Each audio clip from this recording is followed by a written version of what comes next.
आज पढ़ेंगे हम AC voltage applied to a capacitor. अगर एक कैपेसिटर पर एसी वोल्टेज अप्लाई करें तो क्या होगा। देखो ये एसी वोल्टेज के लिए एसी सोर्स का सिंबल है, ये वाला ये आपको दिख रहा होगा। तो कितना एसी वोल्टेज कितना अप्लाई किया हमने, V equal to V M sine omega T. ये एसी वोल्टेज हम अप्लाई करना चाह रहे हैं और किसी पर्टिकुलर टाइम पर करंट फ्लो हो रही है यहाँ आई टी मैंने लिखा, टी का मतलब है कि I is the function of time, I is changing with time. देखो यहाँ पर वोल्टेज भी टाइम का फंक्शन है तो करंट भी टाइम के साथ चेंज हो रही होगी। और किसी पर्टिकुलर टाइम पर यहाँ पर चार्ज भी Q है, Q भी फ्लक्चुएट हो रहा होगा टाइम के साथ, क्योंकि ये जो कैपेसिटर है बार बार इसकी चार्जिंग और डिसचार्जिंग चल रही होगी।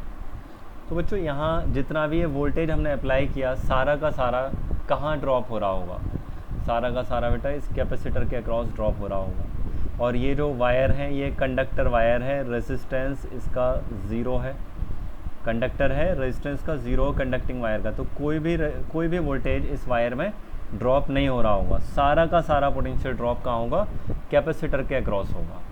तो यहाँ किरचॉफ लूप रूल अप्लाई करने पर, applying Kirchhoff loop rule apply करने पर देखो applied voltage Vm sine omega T should be equal to potential drop. तो पोटेंशियल ड्रॉप कैपेसिटर में कितना होता है, देखो C इक्वल टू ये होता है Q अपॉन V, तो V equal to Q upon C होना चाहिए। तो ये हो गया V equal to Q upon C। ठीक है, यहाँ से हमें Q मिल जाएगा, Q equal to Vm into C into sine omega T. अब बच्चों देखिए हमें चाहिए करंट के लिए एक्सप्रेशन, ये वाला करंट के लिए एक्सप्रेशन, और उसको हम इस वाले वोल्टेज से कंपेयर करना चाह रहे हैं और करंट की मैक्सिमम वैल्यू हम पता लगाना चाह रहे हैं। ठीक है, तो आप ये देखिए कि अगर यहाँ पर एक सेकंड में मान लिया 5 कूलाम चार्ज फ्लो हो रहा है, या 5 माइक्रो कूलाम मान लीजिए, कोई भी ऐसे ही मैंने ले लिया है, 1 सेकंड में 5 कूलाम चार्ज इकट्ठा हो रहा है, फ्लो हो रहा है सपोज। तो यहाँ पर एक सेकंड में कैपेसिटर प्लेट्स पर कितना चार्ज इंक्रीज़ हो रहा होगा, 5 कूलाम ही चार्ज इंक्रीज़ हो रहा होगा। मतलब rate of change of charge stored should be equal to rate of flow of charge in wire में जो चार्ज फ्लो हो रहा है एक सेकंड में वो इसके बराबर होना चाहिए। मतलब dq अपॉन dt जो है वो करंट के इक्वल होना चाहिए, AC करंट के इक्वल होना चाहिए यहाँ पर। तो यहाँ करंट के लिए हम क्या करेंगे, इसको डिफरेंशिएट कर दें हम, differentiating with respect to time. तो ये बन जाएगा देखो dq upon dt is equal to Vm into C D upon dt sine omega T, ये बन जाएगा। अब देखिए इसकी वैल्यू क्या होगी, d upon dt sine omega T की वैल्यू क्या होगी, साइन का जो डिफरेंशिएशन होता है कॉस फंक्शन होता है, तो यह आ जाएगा कॉस ओमेगा टी। लेकिन ये ध्यान दीजिए यहाँ हम t के रेस्पेक्ट में डिफरेंशिएशन कर रहे हैं, लेकिन यहाँ जो साइन है ओमेगा टी का फंक्शन है, तो चेन रूल लगा देंगे हम, मतलब ओमेगा टी का हम डिफरेंशिएशन करके उसकी यहाँ मल्टीप्लाई करेंगे। मतलब हम करेंगे d upon D T omega T, कितना आएगा, ये ओमेगा आएगा, इसकी मल्टीप्लाई कर देंगे। यहाँ पर इंटीग्रेशन हो रहा होता तो इससे हम डिवाइड करते हैं। तो d upon D T sine omega T equal to omega cos omega T. तो ये बन जाएगा देखो D Q upon D T is equal to V M into C omega cos omega T. और ये जो D Q upon D T है इसकी वैल्यू करंट के इक्वल है। तो यहाँ से क्या मिलना चाहिए, I इज़ इक्वल टू, ये देखो साइन या कॉस में जिसकी भी मल्टीप्लाई होती है, ये जो मल्टीप्लायर है ये डिसाइड करता है इसकी पीक वैल्यू। तो इसकी peak value I M cos omega T, peak value को मैंने आई एम मान लिया है ना। अब देखिए हमें वोल्टेज से इसको कंपेयर करना है, तो वोल्टेज में तो साइन आ रहा है, यहाँ कॉस है, तो इसको कन्वर्ट करिए। हमने पढ़ा है 10th क्लास में ट्रिग्नोमेट्री में कि cos omega T is equal to sine omega T plus π/2। ठीक है, तो ये क्या बन जाएगा, I is equal to I M sine omega T plus π/2। तो देखिए यहाँ पर हमें क्या पता चल रहा है कि वोल्टेज में ओमेगा टी था, लेकिन करंट में क्या है, omega T plus pi by two. Current का जो फेज़ है, करंट का जो एंगल है वो पाई बाई टू एक्स्ट्रा है। इसका मतलब करंट एडवांस है, यहाँ करंट लीडिंग कंडीशन में है। तो हम लिखेंगे कि current is leading the voltage by pi by two radian या 90 डिग्री। आपसे ऐसा भी पूछा जा सकता है कि what is the phase difference between voltage and current in purely capacitive circuit. Purely capacitive circuit में फेज डिफरेंस कितना है करंट और वोल्टेज के बीच में। फाई से रिप्रेजेंट करते हैं फेज डिफरेंस को। फेज़, ये फेज़ है वोल्टेज का, ये फेज़ है करंट का। इन दोनों का डिफरेंस क्या है? पाई बाई टू है ना, पाई बाई टू है। करंट आगे चल रही है यहाँ पर एक राइम बन रही है, देखो ऐसे ध्यान रख लीजिए, C फॉर कैपेसिटर और C फॉर करंट। आगे वाले को याद कर लो बस। इंडक्टर में इसका उल्टा था, इंडक्टर का अपने आप याद हो गया। एक छोटी सी ये जो आपके लिए ट्रिक है ये याद करवा देगी इसको कि C फॉर कैपेसिटर और C फॉर करंट आगे, है ना। अच्छा, अब यहाँ इसकी मैक्सिमम वैल्यू जो हमने लेट की थी, ये वाली VMC ओमेगा, इसको हम देख लें ज़रा। देखिए करंट की मैक्सिमम वैल्यू थी IM equal to VMC omega, ये थी। लेकिन हमें पता, देखो I equal to V upon R होता है। तो वोल्टेज है यहाँ पर, लेकिन अपॉन में कुछ है ही नहीं, तो हम इसको ऐसे लिख सकते हैं कि IM is equal to VM upon one upon करके C ओमेगा, है ना। बात तो वही है।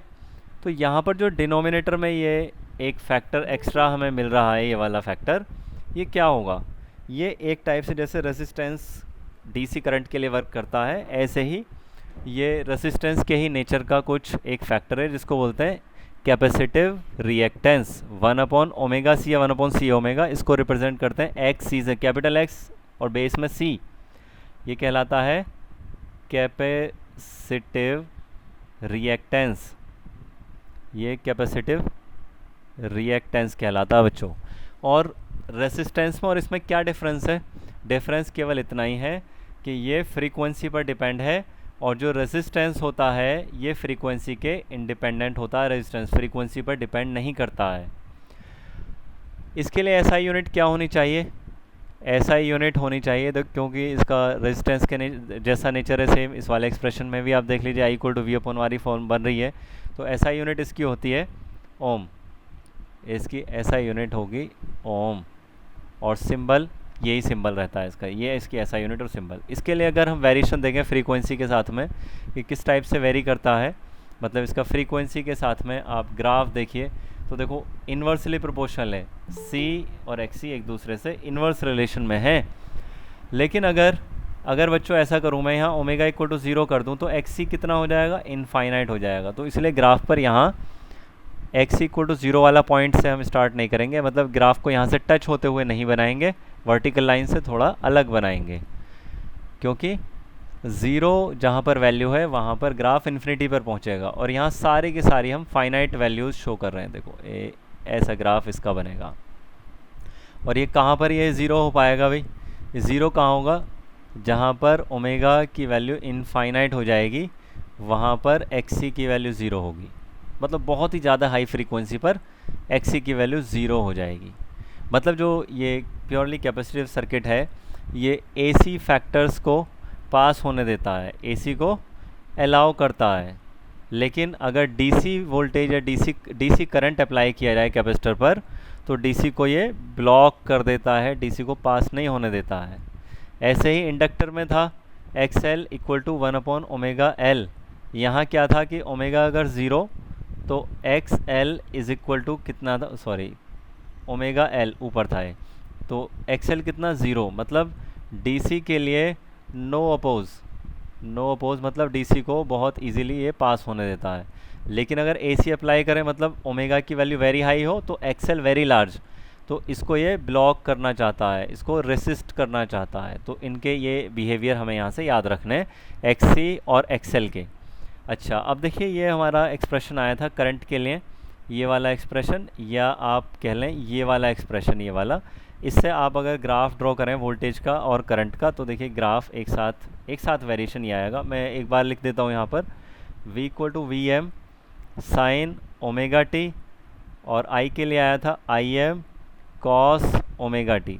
तो देखो वोल्टेज में साइन का ग्राफ है, तो करंट में किसका ग्राफ है, कॉस का ग्राफ है। ग्राफ बनाइए, देखो वोल्टेज का ग्राफ ये रहा साइन वाला है ना, और करंट का कॉस का ग्राफ है। देखो ये डैश डैश वाली जो लाइन चल रही है ये वाली, ये करंट का ग्राफ है, ये वाला ये करंट का ग्राफ है बच्चों, ये है ना। तो यहाँ से भी हमें पता चल रहा है, जब देखो वोल्टेज 0 पर है, करंट अपनी मैक्सिमम वैल्यू पर है। मैक्सिमम वैल्यू कितनी है, वी एम ओमेगा सी, है ना।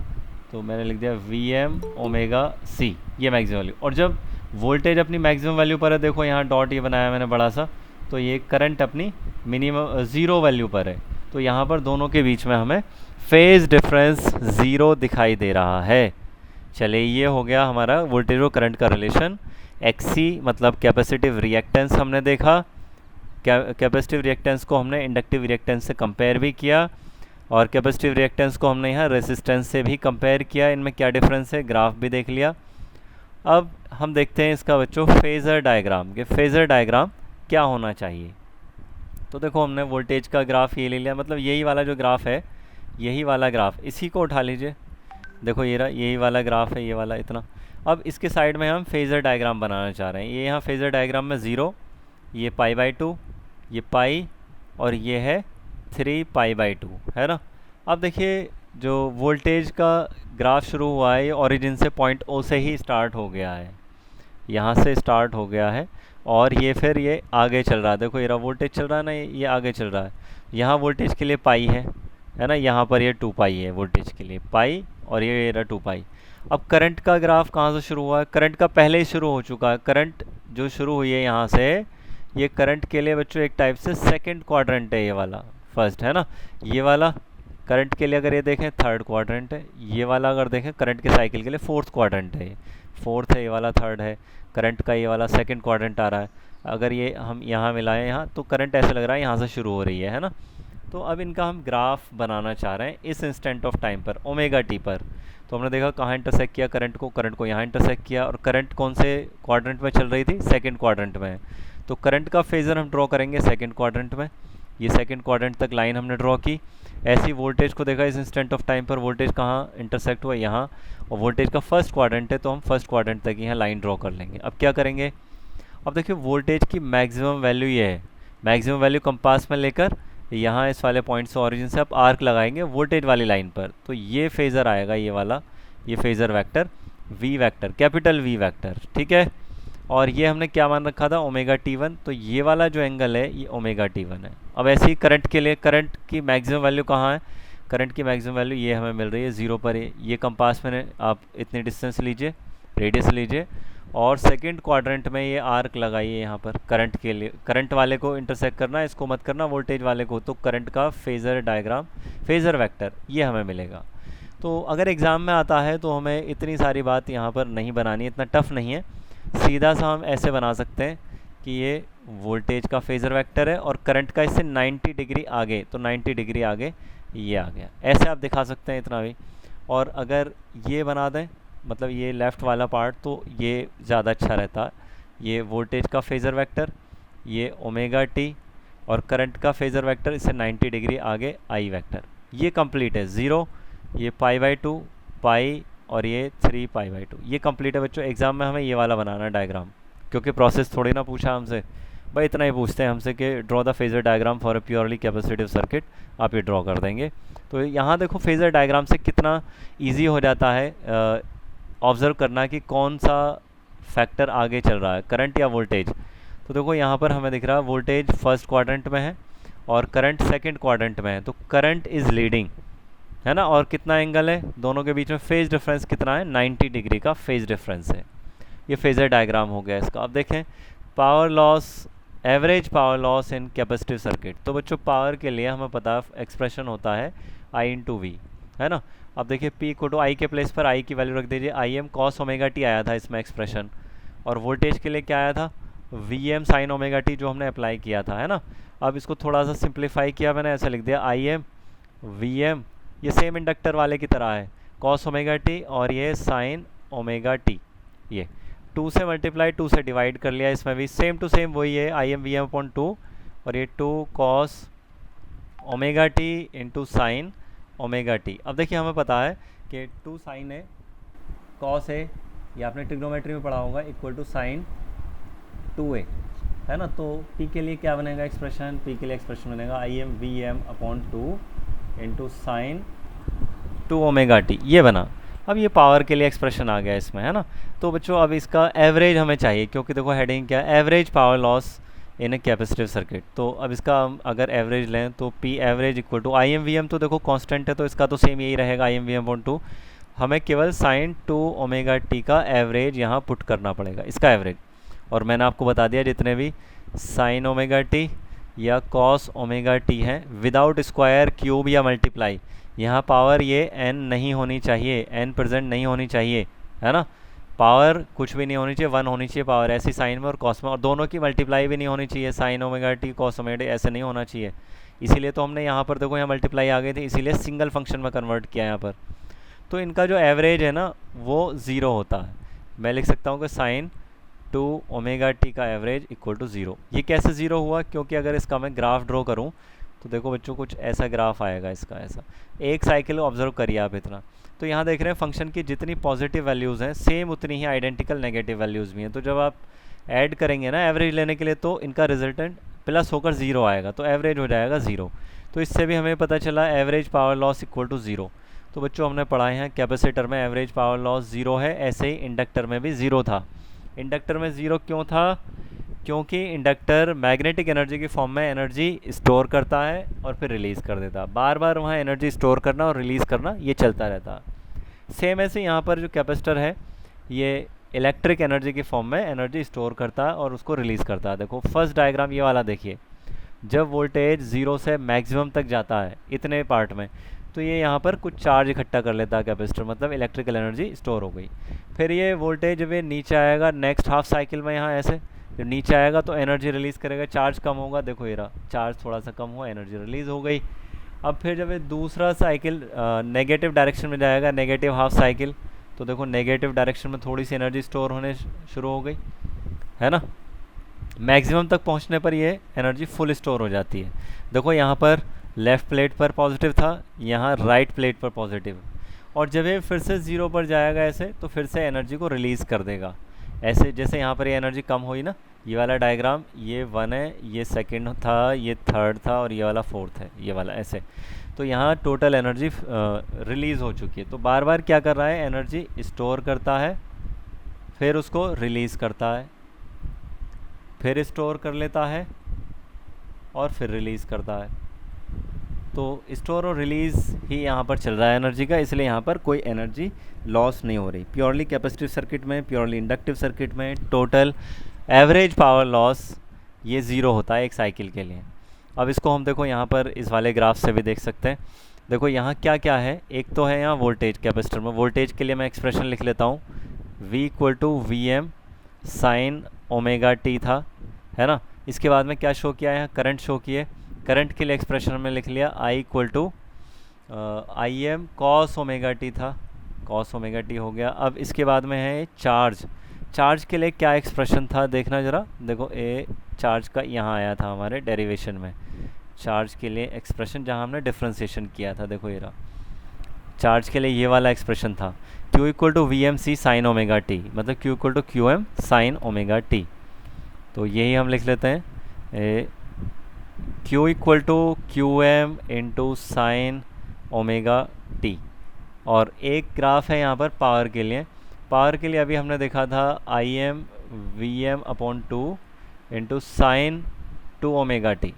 मतलब वोल्टेज में देखो ओमेगा फ्रीक्वेंसी है, करंट में ओमेगा, चार्ज में ओमेगा फ्रीक्वेंसी है, लेकिन पावर में 2 ओमेगा। मतलब अगर किसी फिक्स टाइम में वोल्टेज, करंट और चार्ज का एक साइकिल कंप्लीट होता है तो बेटा यहाँ पर पावर के कितने साइकिल कंप्लीट होंगे, 2 साइकिल्स। और वही हमें यहाँ दिख रहा है इसमें, देखो ये पावर का ग्राफ है, ये वाला, ये जो है ना ये वाला ग्राफ, ये पावर का ग्राफ है ना, 2 हो रहे हैं साइकिल कंप्लीट।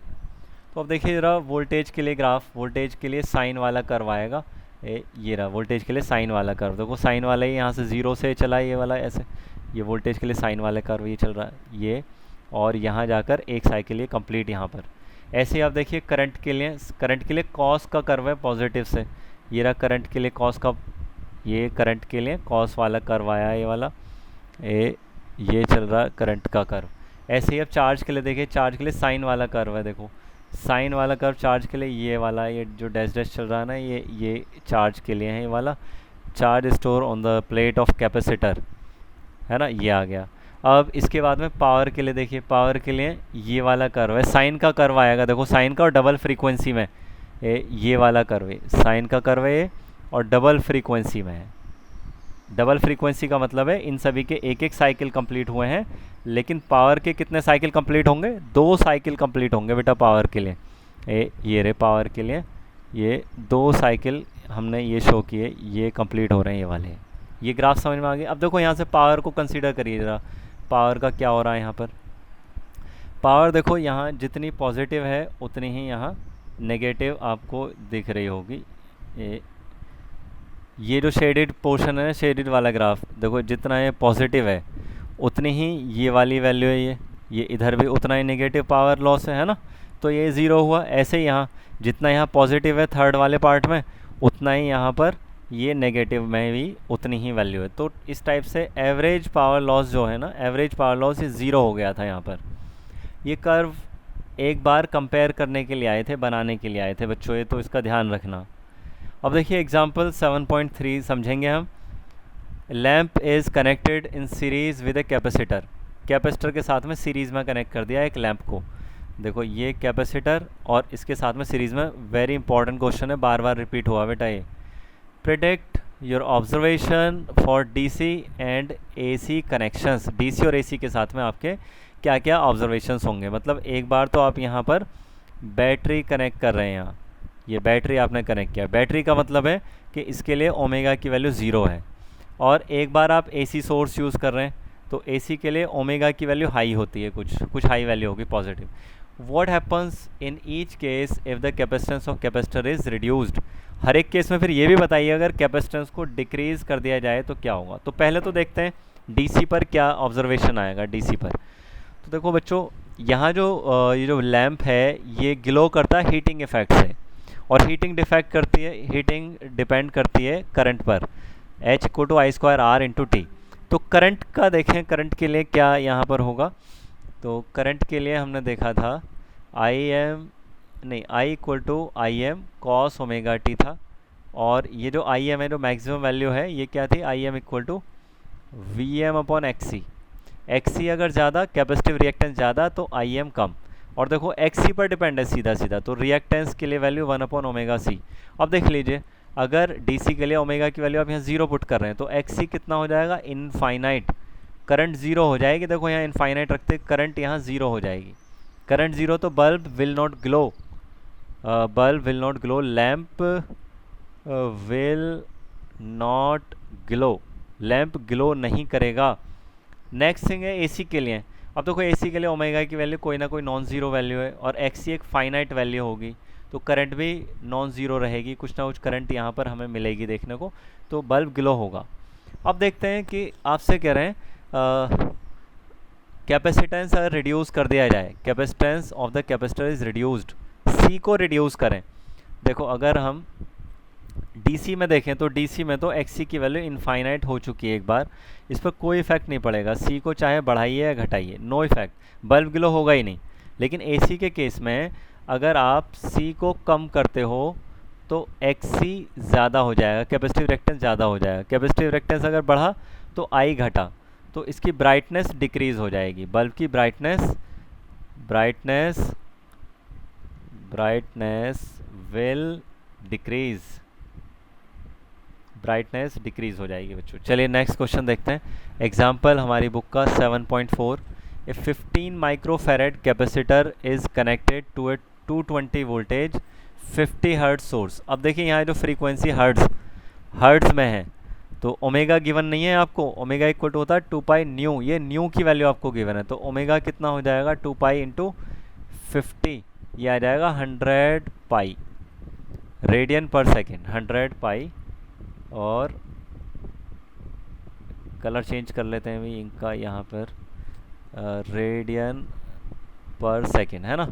ओमेगा की वैल्यू गिवन है आपको, कैपेसिटेंस गिवन है, capacitance C equal to 15 into 10⁻⁻6 farad, है ना। इसको माइक्रो फैरेड में था, फैरेड में कन्वर्ट कर लिया। वोल्टेज कितना है, वोल्टेज की देखो यहाँ पर आपको गिवन है 220 वोल्टेज, 220 वोल्टेज। यहाँ को बताया नहीं कि मैक्सिमम वैल्यू है, जब ऐसे बताई जाती है वैल्यू जो स्पेसिफाई नहीं है तो वो RMS वैल्यू बताई जाती है बेटा। जनरली RMS वैल्यू हम यूज़ करते हैं अपने घरों पे, हम कहते हैं घर में कहते हैं वोल्टेज कम आ रहे हैं तो हम जनरली उस टाइम पर RMS वैल्यू की बात कर रहे होते हैं, पीक वैल्यू की बात नहीं करते।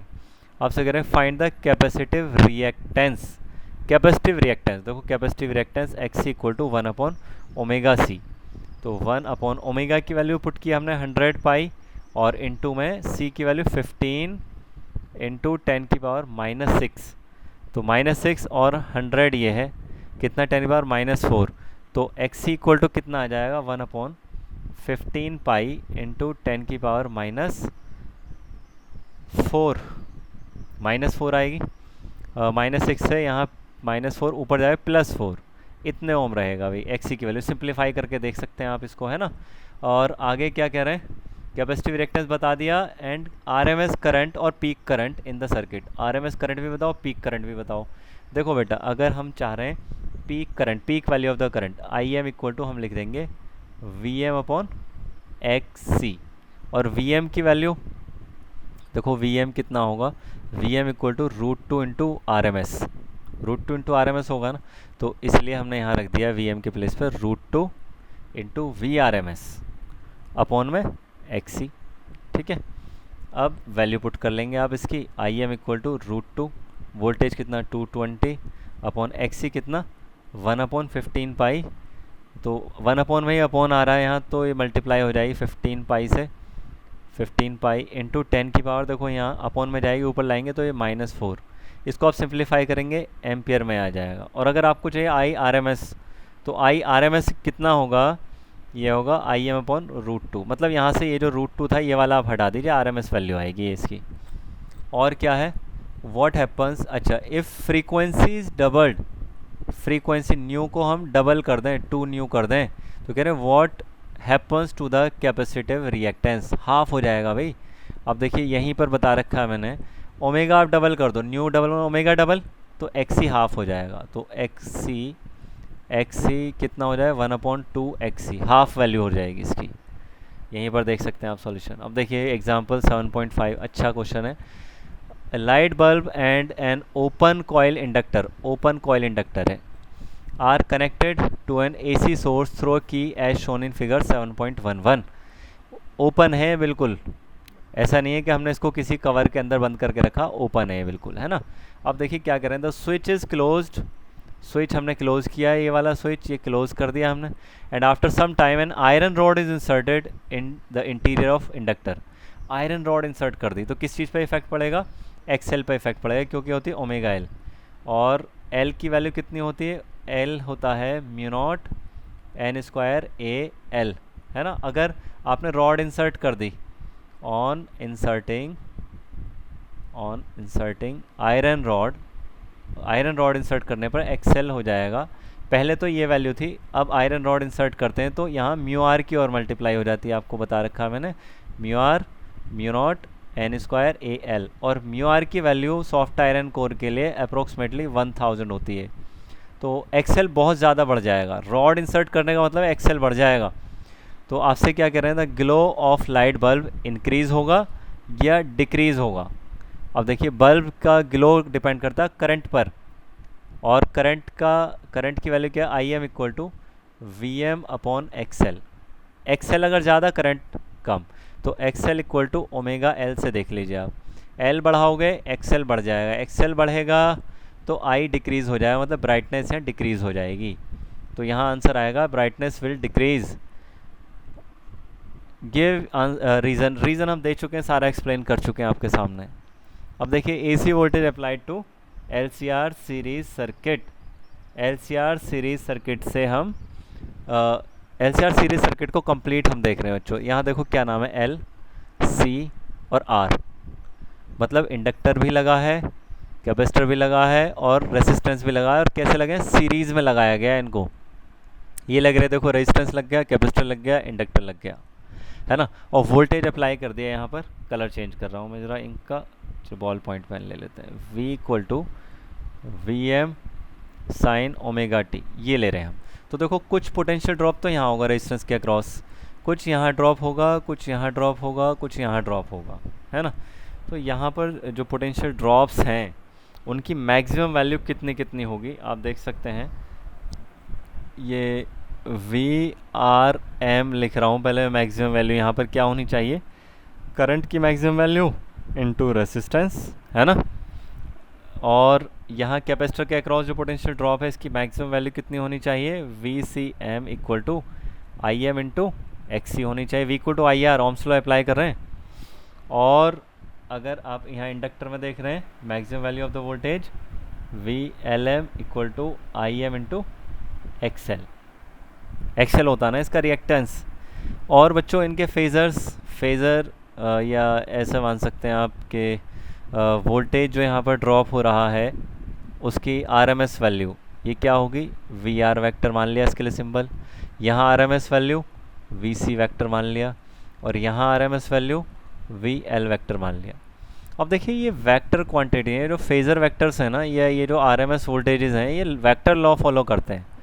तो यहाँ पर जो टोटल वोल्टेज होगा ना वो इन तीनों का रिजल्टेंट होगा, VR, VC vector, VL vector, इन तीनों का रिजल्टेंट। तो अब देखिए मैंने एक डायरेक्शन मैंने ये चूज़ कर लिया है, क्वाड्रेंट्स चूज़ कर लिया मैंने, 0, π/2, पाई और ये वाला 3π/2। अब देखिए करंट के लिए मैंने ऐसे ही चूज़ कर लिया, ये करंट का फेज़र वेक्टर मैंने ये चूज़ कर लिया है। तो अब देखिए जरा कैपेसिटर वाला जो वेक्टर होगा, वोल्टेज होगा कैपेसिटर वाला VC वेक्टर, वो इस वाले करंट से 90 डिग्री पीछे चल रहा होगा। तो देखो ये बनाया है इसका VC वेक्टर, है ना। और इंडक्टर वाला 90 डिग्री आगे चल रहा होगा, तो 90 डिग्री आगे ये बना दिया हमने, 90 डिग्री आगे VL वेक्टर। और हम वो कंडीशन चूज़ कर रहे हैं जब VL वेक्टर की वैल्यू VC वेक्टर से छोटी है, मतलब XL की वैल्यू XC से छोटी है, हम वो कंडीशन लेट कर रहे हैं। तो देखो ये वाला जो वेक्टर है ये VC वेक्टर ये हमने थोड़ा बड़ा बनाया है, VL वेक्टर थोड़ा छोटा बनाया हमने। तो अब अच्छा VR वेक्टर किधर होगा, रेजिस्टेंस के अक्रॉस जो पोटेंशियल ड्रॉप का फेज़र वेक्टर है VR वेक्टर कहाँ होगा, ये करंट के साथ होगा। हमें पता है 0 फेज डिफरेंस होता है इसका करंट के साथ में, जो हम पहले पढ़ चुके हैं ना तीनों सर्किट्स, उन तीनों को यहाँ कंबाइन कर दिया है। यहाँ कैपेसिटर में करंट आगे होती है, वोल्टेज पीछे, ये रहा वोल्टेज पीछे ही चल रहा है, करंट ये रही 90 डिग्री आगे इससे। इंडक्टर में वोल्टेज आगे पढ़ा था हमने सुबह, और करंट 90 डिग्री पीछे, देखो ये करंट पीछे चल रही है इससे 90 डिग्री, है ना। अब हमें इनका रिजल्टेंट फाइंड करना है बच्चों। तो देखिए रिजल्टेंट कैसे फाइंड कर रहे हैं, पहले हमने ये VL वेक्टर और ये VC वेक्टर इनका रिजल्टेंट देखा, क्योंकि अपोजिट हैं एक दूसरे के। लेकिन बड़ा वेक्टर कौन सा है, VC वेक्टर बड़ा था। तो रिजल्टेंट होने के बाद में ये वैल्यू आ रही है यहाँ से लेकर यहाँ तक सबट्रैक्ट होकर। लेकिन आपको पता है वेक्टर्स में तो हम रिजल्टेंट को प्लस लगा कर लिखते हैं, VC vector plus VL vector, इसका मतलब है इन दोनों का रिजल्टेंट। लेकिन एक्चुअल में इसकी वैल्यू कितनी होगी, सबट्रैक्ट होकर आएगी। देखो ये रही VCM माइनस VLM, है ना। और फिर ये VR वेक्टर और ये VC vector plus VL vector, इन दोनों का रिजल्टेंट। अब देखो इनके टेल एक साथ रखें, ये पैरेललोग्राम लॉ लगा दिया हमने, ये वाला ये पैरेललोग्राम लॉ अप्लाई करने पर ये जो डायगोनल आया है ये डायगोनल होगा रिजल्टेंट वेक्टर, रिजल्टेंट वोल्टेज। तो बच्चों यहाँ पर थोड़ी सी वैल्यू मैं लिख लेता हूँ। एक तो रेजिस्टेंस के अक्रॉस जो मैक्सिमम वैल्यू थी वोल्टेज की वो कितनी थी, VRM, ये कितनी थी IM इंटू R। और कैपेसिटर के across VCM equal to IM into XC थी। और ऐसे ही इंडक्टर के across VLM equal to IM into XL थी।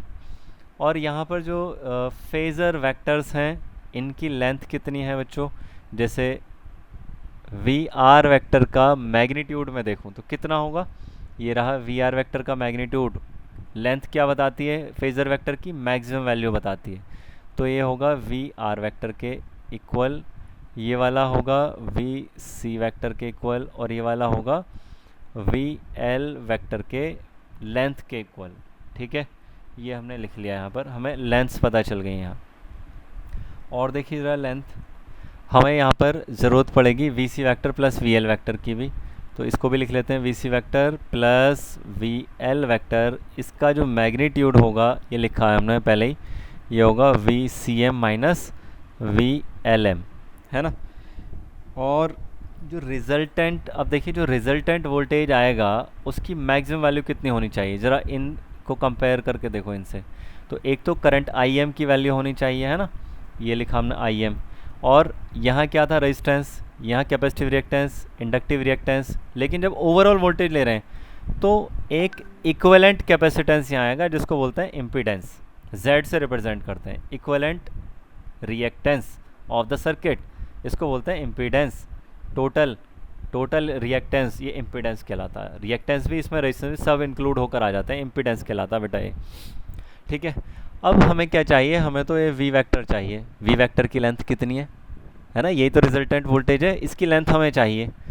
तो बच्चों यहाँ पर अब आप रिजल्टेंट फाइंड कर सकते हैं, देखो थोड़ा मिटाकर मैं आपको समझाता हूँ फिर से, ये मिटा देते हैं, ये हमने क्लीन कर दिया, ये सब क्लीन करके अब देखो ज़रा इसको, थोड़ा सा अब समझ में आएगा आपको। इंक कलर भी मैं थोड़ा चेंज कर लेता हूँ भाई, ये ले लिया। देखो अब बच्चों यहाँ पर ये जो ट्रायंगल बना, देखो यहाँ से ये वाला, यहाँ से ये और ये वाला जो ट्रायंगल है, ये वाला आपको दिख रहा होगा, मैंने थोड़ा सा इसको हाईलाइट किया है, ये राइट एंगल ट्रायंगल होगा, ये एंगल 90 डिग्री का होगा, ये वाला एंगल, ये है ना, ये 90 डिग्री का एंगल होगा ये वाला, क्योंकि ये एक तो ये ब्लैक वाला वेक्टर और ये वी आर वेक्टर ये एक दूसरे से 90 डिग्री पर थे। आपने फिर पैरेललोग्राम लॉ अप्लाई किया तो इसमें सारे एंगल 90 डिग्री के हैं, लेकिन ऊपर वाले ट्रायंगल में हम अब पाइथागोरस थ्योरम अप्लाई करके सॉल्व कर सकते हैं। थोड़ा कैसे सॉल्यूशन कर सकते हैं, इसका हाइपोटेनस फाइंड करना है हमें, हाइपोटेनस ही रिजल्टेंट वोल्टेज है। तो देखो ज़रा हाइपोटेनस कैसे हम फाइंड कर सकते हैं कि रिजल्टेंट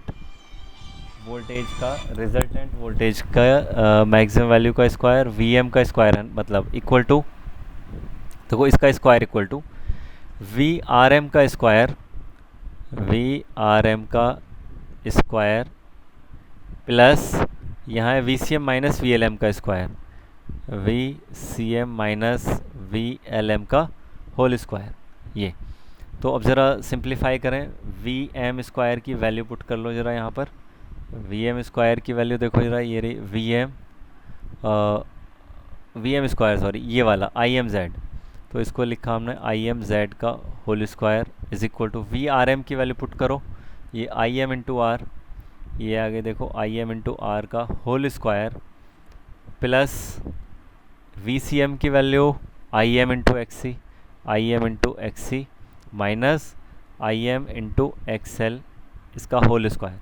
अब देखिए यहाँ से आई एम स्क्वायर हर एक टर्म में, यहाँ भी आई एम स्क्वायर है, यहाँ भी आई एम स्क्वायर है, और यहाँ से भी आई एम स्क्वायर कॉमन आकर ये कैंसिल आउट हो जाएगा, तो ये बचेगा Z square equal to R square plus X C minus X L का होल स्क्वायर, और इम्पीडेंस के लिए एक्सप्रेशन बना Z equal to R square plus X C minus X L का होल स्क्वायर। टोटल रिएक्टेंस के लिए ये वाला एक्सप्रेशन ये एक्सप्रेशन आएगा। अब देखिए करंट की मैक्सिमम वैल्यू के लिए क्या एक्सप्रेशन आना चाहिए, यहाँ से I M equal to V M upon Z is equal to I M upon under root में R square plus X C minus X L का होल स्क्वायर आना चाहिए। तो करंट की मैक्सिमम वैल्यू भी आ गई। करंट और वोल्टेज के बीच में फेज डिफरेंस कितना है, देखो ये फाई मान रखा हमने, ये वाला है फाई, ये फाई आप यहाँ से फाइंड कर सकते हैं कि tan phi is equal to perpendicular upon base. चलो नेक्स्ट पेज पे करते हैं। देखो परपेंडिकुलर क्या है, V C M minus V L M, tan phi is equal to V C M minus V L M upon में क्या है वी आर एम, परपेंडिकुलर ये वाला, इसकी मैक्सिमम वैल्यू ये वी आर एम ये लिख रही, अपॉन में ये वी आर एम। तो ज़रा वैल्यू पुट करिए इनकी, तो ये बनेगा tan phi is equal to I M X C minus I M X L upon I M into R. I M देखिए सारे कॉमन आकर कट गए, तो ये बनेगा tan phi is equal to X C minus X L upon R, और phi is equal to tan inverse X C minus X L upon R. किसी भी सर्किट में अगर हमें एक्स सी एक्स एल की वैल्यू पता है, are की वैल्यू पता है, तो हम ये बता सकते हैं उसमें करंट वोल्टेज से कितना आगे या कितना पीछे चलेगी। अब देखिए अगर इसी में एक्स सी मोर देन एक्स एल हो तो क्या होगा, फाई पॉजिटिव होगी। फाई पॉजिटिव क्या केस मान रखा हमने, फाई पॉजिटिव ये है इस केस में, देखो करंट आगे ये रही और वोल्टेज पीछे चल रहा है इससे, करंट इज़ लीडिंग। तो हम लिख सकते हैं कि करंट लीड करेगी, मतलब क्या कंडीशन होगी, प्योर जो सर्किट है वो कैपेसिटिव इफेक्ट ज़्यादा होगा, कैपेसिटिव कहलाएगा सर्किट, कैपेसिटिव इफेक्ट जो है वो डोमिनेटिंग होगा इसमें। और अगर एक्स सी की value less than x L है तो देखो यहाँ से नेगेटिव साइन आएगा, एक्स सी लेस देन है तो इसका मतलब होगा वोल्टेज लीडिंग, वोल्टेज लीड करेगा और सर्किट कैसा होगा, इंडक्टिव होगा, इंडक्टिव इफेक्ट इसमें डोमिनेटिंग होगा, इंडक्टिव इफेक्ट इसमें डोमिनेटिंग होगा, है ना। ये बात हम याद रखेंगे। चलिए ये आ गया। अब देखिए हमें करंट का एक्सप्रेशन पता नहीं चला, करंट का जो एक्सप्रेशन होगा कुछ इस टाइप का होना चाहिए। फ्लक्चुएटिंग करंट है, करंट की कोई तो मैक्सिमम वैल्यू होगी एक, फिर यहाँ वोल्टेज में क्या मान रखा था हमने, वोल्टेज था V equal to V M sine omega T. Voltage के साथ में हमें पता चल गया करंट कितनी आगे चल रही है, तो यहाँ होना चाहिए ओमेगा टी प्लस फाई, ये एक्सप्रेशन आना चाहिए। हमें पता भी फ्लक्चुएटिंग करंट है तो ये एक्सप्रेशन बनना चाहिए, लेकिन हमें डिफाइन करनी पड़ेंगे आई एम कितना और फाई कितना, और ये ऑब्वियसली हम पहले कर चुके हैं। लास्ट पेज पे देखो लिखा था I M equal to V M upon Z, Z की वैल्यू पुट कर सकते हैं, और फाई ये रहा आपके सामने अभी, phi equal to tan inverse X C minus X L upon R. ये हमने वैल्यू डिफाइन कर दी तो हमें पता चल गया करंट की ये वैल्यू हो गई। अब देखिए इसमें हम ना एक ट्राइंगल बनाते हैं इसी वाले से, tan phi equal to X C minus X L upon R, इसी वाले एक्सप्रेशन से टेन फाई क्या होगा, परपेंडिकुलर अपॉन बेस।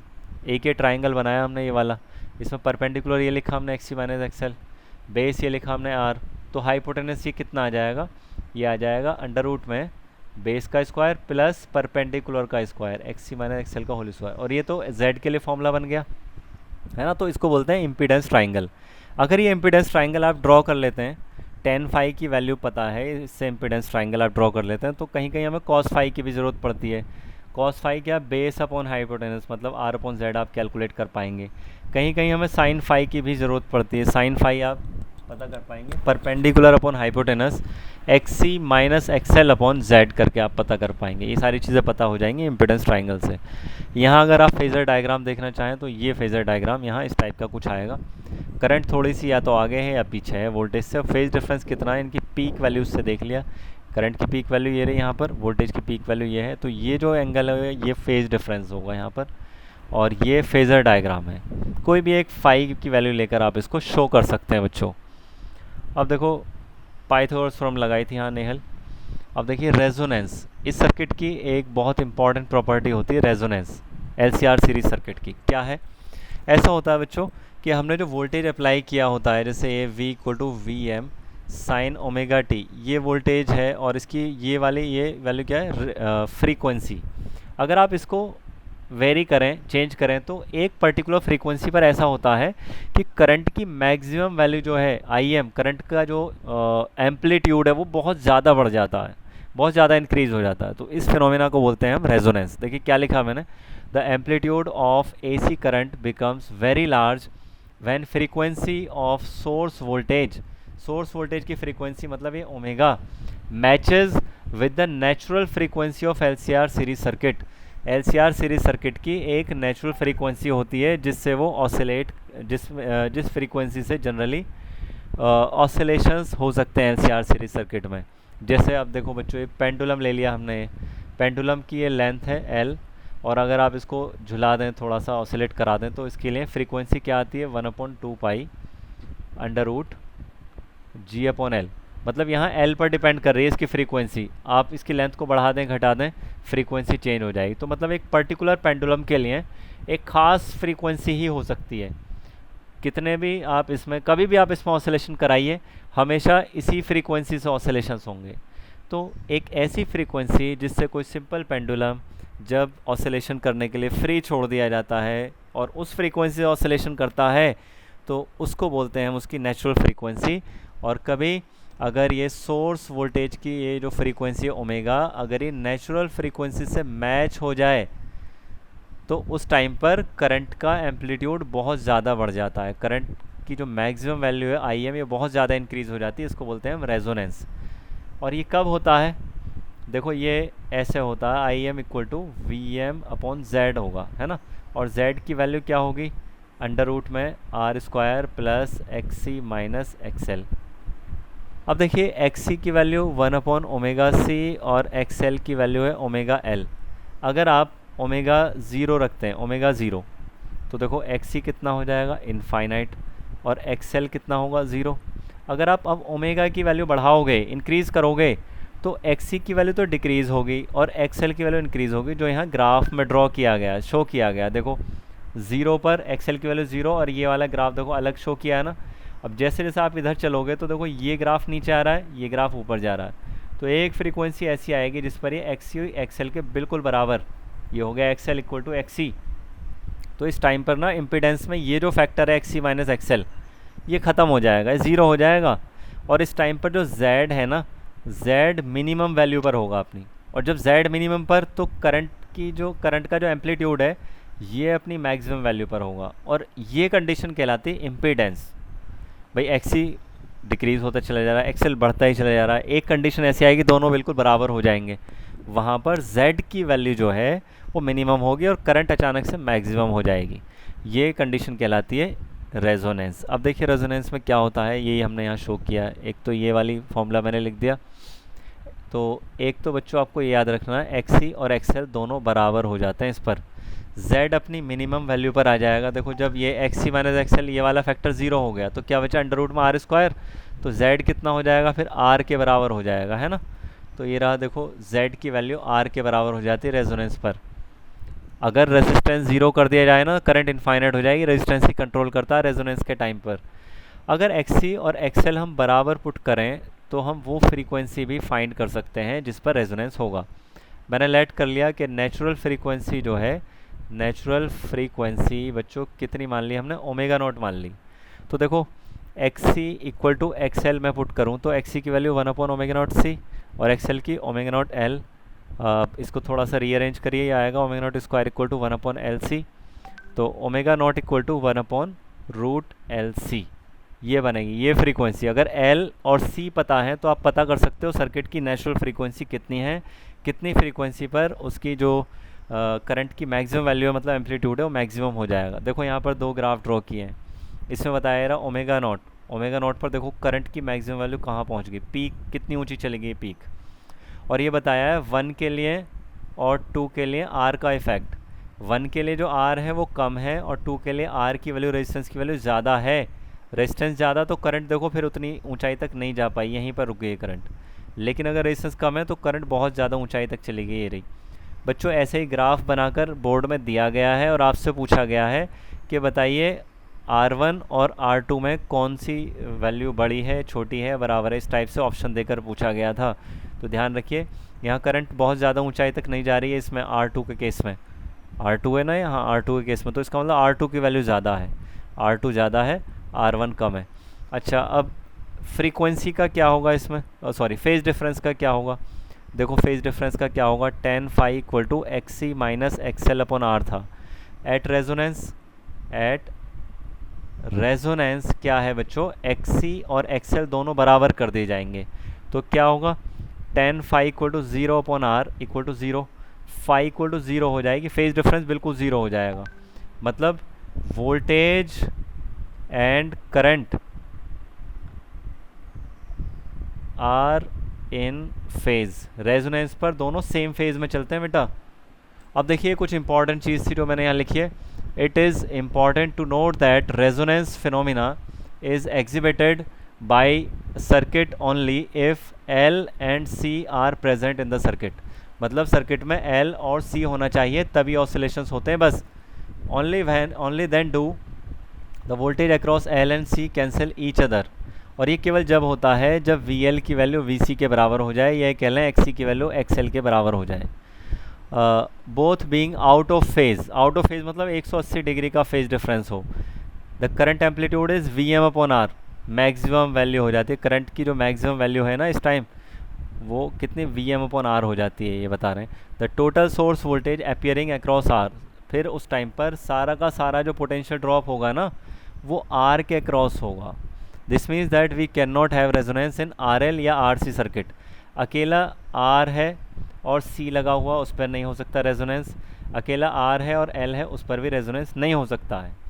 अब देखो बच्चों, ये RC सर्किट और RL सर्किट अगर हैं तो इसके लिए इम्पीडेंस की वैल्यू क्या आएगी वो और देख लेते हैं। ये टॉपिक हम छोड़ रहे हैं, इसको कल पढ़ेंगे।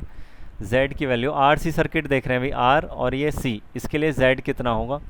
देखो Z के लिए एक्सप्रेशन था R² plus XC minus XL का होल स्क्वायर। तो देखो यहाँ पर C है केवल, L है ही क्या, तो XL 0 पुट करो इसमें, इस वाले में, तो Z कितना आ जाएगा अंडर रूट में R² प्लस XC²।